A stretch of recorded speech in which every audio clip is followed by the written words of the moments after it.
أعوذ بالله من الشيطان الرجيم. بسم الله الرحمن الرحيم. ولنبلونكم بشيء من الخوف والجوع ونقص من الأموال والأنفس والثمرات وبشر الصابرين الذين إذا أصابتهم مصيبة قالوا إنا لله وإنا إليه راجعون أولئك عليهم صلوات من ربهم ورحمة وأولئك هم المهتدون. الحمد للہ والصلاة والسلام علی رسول اللہ من اما بعد. پچھلی آیتوں میں بتایا گیا تھا کہ ایمان والوں کو صبر سے اور نماز سے مدد حاصل کرنی چاہیے اور اللہ تعالیٰ صبر کرنے والوں کے ساتھ ہیں. ابھی جو آیات تلاوت کی گئی ہے اس میں بھی اللہ تعالیٰ آزمائش کا تذکرہ ہے، اس لیے کہ صبر کرنے کی ضرورت کب پیش آتی ہے؟ جب مصیبتیں آزمائشیں آتی ہیں. اور جس زمانے میں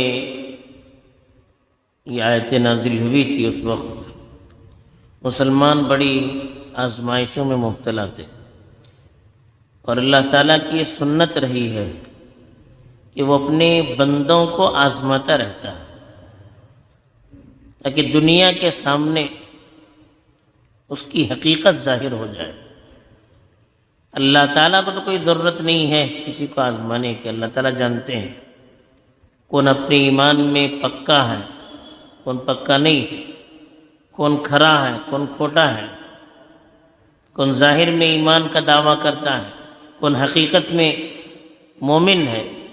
اللہ کو تو ہر چیز کا علم ہے، لیکن اللہ تعالیٰ دنیا کے سامنے ظاہر کرنا چاہتا ہے کہ صحیح کون ہے، غلط کون ہے، کھرا کون ہے، کھوٹا کون ہے، تاکہ اس کی بنیاد پر آخرت میں اس کے اجر کو بڑھایا جائے. تو آزمائش دنیا میں ہوتی ہے اللہ کے نیک بندوں کو آزمانے کے لیے، ان کو ترقی دینے کے لیے، ان کے ایمان کو ظاہر کرنے کے لیے. اور جو نافرمان ہوتے ہیں ان کو دنیا میں تکلیف دینے کے لیے، اور اللہ کی ناشکری جب وہ کرنے لگے تو پھر وہ اللہ کی رحمت سے اور دور ہو جاتے ہیں. تو اللہ تعالیٰ اپنے نیک بندوں کو آزماتے ہیں، اور جیسے ایمان ہوتا ہے، جیسے انسان کا دین ہوتا ہے، اس کے مطابق آزمایا جاتا ہے. حدیث میں بھی فرمایا کہ اشد الناس بلاء الانبیاء ثم الامثل فالامثل. لوگوں میں سب سے زیادہ آزمائش اور امتحان انبیاء کا لیا جاتا ہے. پھر جو جتنا عمل کے اعتبار سے نبی سے قریب ہوگا اس کی اتنی آزمائش ہوگی. بلکہ آتا ہے کہ یبتلی الرجل حسب دینہ، کہ آدمی کو اس کے دین کے مطابق آزمایا جاتا ہے. جتنی دینداری ہوتی ہے اللہ کی طرف سے اتنی آزمائشیں ہوتی ہیں. اور آزمائش کا یہ فائدہ بھی ہوتا ہے کہ انسان سے جو چھوٹے موٹے گناہ ہو جاتے ہیں، ایک مومن سے، انسان ہے گناہ تو ہوگی ہی، تو ایک مومن سے چھوٹے موٹے گناہ ہو جاتے ہیں، تو ایسی آزمائشوں کے ذریعے سے اللہ تعالیٰ اس کے گناہ کو معاف کر دیتے ہیں. حدیث میں بھی اللہ کے رسول صلی اللہ علیہ وسلم نے فرمایا کہ آزمائشیں مومن کے گناہوں کے کفارے کے لیے ہوتی ہیں. یہاں تک فرمایا کہ اتنی آزمائشیں آتی ہیں کہ انسان دنیا سے جب چلا جاتا ہے تو بالکل پاک اور صاف ہو کر چلا جاتا ہے. تو اس لیے اللہ تعالیٰ نے یہاں صحابہ کو خطاب کر کے فرمایا اور ان کے ذریعے سے پوری امت کو خطاب کیا قیامت تک کہ وَلَنَبْلُوَنَّكُمْ، ہم ضرور بس ضرور آپ کو آزمائیں گے. بلا کہتے ہیں آزمائش کو، امتحان کو، جس کے ذریعے سے پرکھا جاتا ہے، دیکھا جاتا ہے کون صحیح ہے کون غلط ہے، کون سچا ہے کون جھوٹا ہے. کون اللہ سے اپنے تعلق کو جوڑنے میں مخلص ہے، کون مخلص نہیں ہے، کون اللہ کے لیے سب کچھ قربان کرنے کے لیے تیار رہتا ہے، کون تیار نہیں رہتا ہے، یہ اللہ تعالیٰ آزماتے ہیں۔ کہا وَلَنَبْلُوَنَّكُمْ، ہم ضرور بضرور آپ کو آزمائیں گے، آپ کا امتحان لیں گے، بِشَيْءٍ مِّنَ الْخَوْفِ، تھوڑا سا خوف دلا کر، وَالْجُوعِ، بھوک میں مبتلا کر کے، وَنَقْصٍ مِّنَ الْأَمْوَالِ وَالْأَنفُسِ وَالثَّمَرَاتِ، مال میں، جان میں اور پھلوں میں تھوڑی سی کمی ڈال کر، وَبَشِّرِ الصَّابِرِينَ، آپ خوشخبری سنائیے صبر کرنے والوں کے لیے۔ یہاں اللہ تعالیٰ نے کچھ آزمائش کے طریقے بتائے۔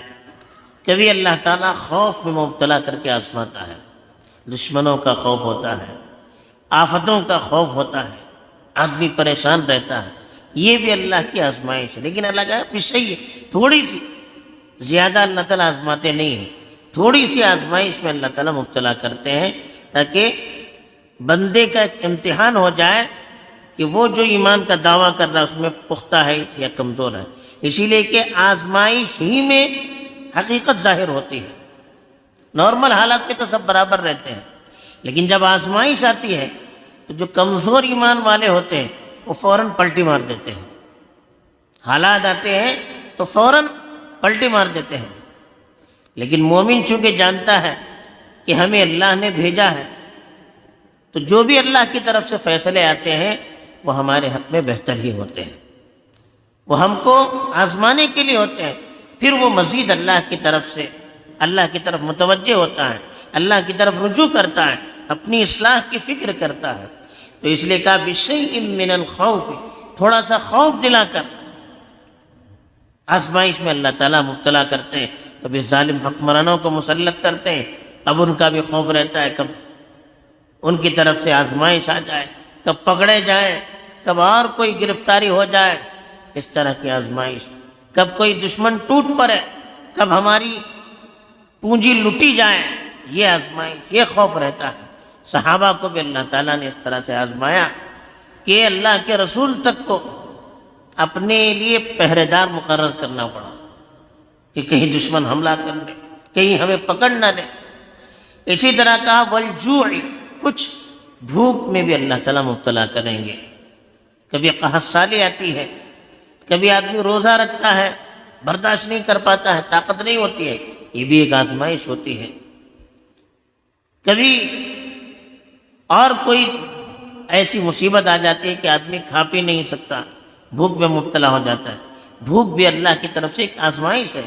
فقر و فاقہ بھی اللہ کی طرف سے ایک آزمائش ہے کہ ایسے حالات میں بندہ کیا اللہ کی طرف متوجہ ہوتا ہے یا کوئی غلط طریقہ اختیار کرتا ہے، حرام سے بچتا ہے یا کوئی غلط طریقہ اختیار کرتا ہے، یہ اللہ تعالیٰ آزمانا چاہتا ہے۔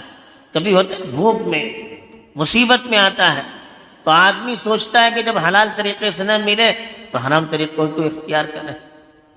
اسی لیے حدیث میں بھی فرمایا کاد الفقر ان یکون کفرا، فقر آدمی کو کفر تک پہنچا دیتا ہے۔ کتنے لوگ ہیں فقر و فاقہ کی وجہ سے اپنا دین بیچنے کے لیے مجبور ہو جاتے ہیں، ایمان بیچنے کے لیے مجبور ہو جاتے ہیں، عزت بیچنے کے لیے مجبور ہو جاتے ہیں۔ اللہ کی آزمائش ہے یہ، جو آزمائش سمجھتا ہے، اللہ کی طرف متوجہ ہوتا ہے، اللہ اس کو سنبھالا دیتے ہیں، صبر کی طاقت دیتے ہیں، برداشت کی طاقت دیتے ہیں، اور کچھ مدت کی آزمائش ہوتی ہے، پھر اللہ کی طرف سے انعامات کی بارش ہوتی ہے۔ وَنَقْصٍ مِّنَ الْأَمْوَالِ، کبھی مال میں کمی ہوتی ہے، کاروبار گھاٹے میں چلا گیا، مال چوری ہو گئی، اس طرح کی مصیبت بھی آ جاتی ہے، یا جو ہم کما رہے ہیں وہ پورا نہیں پڑ رہا ہے، اس طرح سے بھی اللہ تعالیٰ آزماتے ہیں کہ دیکھیں کہ میں جو آزما رہا ہوں اس پر بندہ کھرا اتر رہا ہے، یا مال پورا پڑ نہیں رہا ہے تو اس کے لیے غلط طریقہ اختیار کرنا ہے، جھوٹ بول رہا ہے، بےایمانی کر رہا ہے، یہ اللہ تعالیٰ آزماتے ہیں۔ وَنَقْصٍ مِّنَ الْأَمْوَالِ، کبھی مال میں کمی کر کے آزماتے ہیں، وَالْأَنفُسِ، کبھی جان میں کمی کرتے ہیں، ہم کو خود مصیبت میں مبتلا کرتے ہیں، بیماری میں مبتلا کرتے ہیں، یا کوئی ہمارا رشتہ دار ہے، متعلق ہے، کبھی اس کی وفات ہو جاتی ہے، کبھی وہ مارا جاتا ہے، شہید ہو جاتا ہے، قتل ہو جاتا ہے، یا کسی بیماری میں مبتلا ہو کر وفات پڑ جاتا ہے یا کسی حادثے کا شکار ہو جاتا ہے، اس طرح سے جان میں کمی ڈال کر اللہ تعالیٰ آزماتے ہیں، امتحان لیتے ہیں کہ آدمی اس پر صبر کرتا ہے، برداشت کرتا ہے، اللہ کا فیصلہ سمجھ کر راضی ہوتا ہے یا اور کوئی غلط طریقہ اختیار کرتا ہے۔ والثمرات، کبھی پھل، انسان کھیتی کرتا ہے، درخت اگاتا ہے، کیونکہ مدینے میں کھیتی ہوتی تھی اور کھجور کے باغات ہوتے تھے، تو پھلوں میں کبھی کمی کر کے اللہ تعالیٰ اس میں بھی آزماتا ہے۔ اور انسان کی جو محنت ہوتی ہے، جتنی محنت کرتا ہے اتنا اس کو رزلٹ نہیں ملتا ہے، اس کے ذریعے سے بھی اللہ تعالیٰ آزماتے ہیں۔ تو طرح طرح سے اللہ تعالیٰ آزماتے رہتے ہیں، آزمائشوں میں مبتلا کرتے رہتے ہیں۔ کیوں؟ تاکہ یہ دیکھے کہ بندہ اپنے ایمان میں پختہ ہے، اپنے دعوے میں سچا ہے یا جھوٹا ہے۔ اسی لیے کہا وبشر الصابرین، جو ان ساری آزمائشوں کو اللہ کی طرف سے سمجھ کر اللہ کے فیصلے پر راضی رہتا ہے اور ان آزمائشوں کی وجہ سے شکوے شکایت نہیں کرتا ہے، ان آزمائشوں کی وجہ سے ناشکری پر نہیں اتر آتا ہے، ان آزمائشوں کی وجہ سے غلط راستے کو اختیار نہیں کرتا ہے، بلکہ اللہ تعالیٰ کی طرف اللہ کا فیصلہ ہے یہ سمجھ کر راضی رہتا ہے اور اپنے دل کے جو جذبات ہوتے ہیں اس کو دباتا ہے، اس کو اللہ کے حکم کے تابع بنا کر رکھتا ہے اور دین پر عمل کر کے رکھتا ہے، اللہ سے لو لگائے رہتا ہے۔ ایسے موقع پر بھی اس کو صابر کہا، جس کا تعارف آگے بھی آ رہا ہے۔ ایسے لوگ جو ان آزمائشوں پر صبر کرتے ہیں، جمے رہتے ہیں، اللہ کا فیصلہ سمجھ کر اس کو قبول کرتے ہیں اور پھر بھی اللہ ہی کی طرف متوجہ ہوتے رہتے ہیں، ایسے لوگوں کو اللہ تعالیٰ نے خوشخبری سنائی ہے۔ اب وہ صابر کون ہیں، ان کا تعارف بھی آگے آ رہا ہے۔ اللہ تعالیٰ میں ان حقائق کو سمجھ کر اپنی مرضی کے مطابق چلنے کی توفیق دے، آمین۔ وآخر دعوانا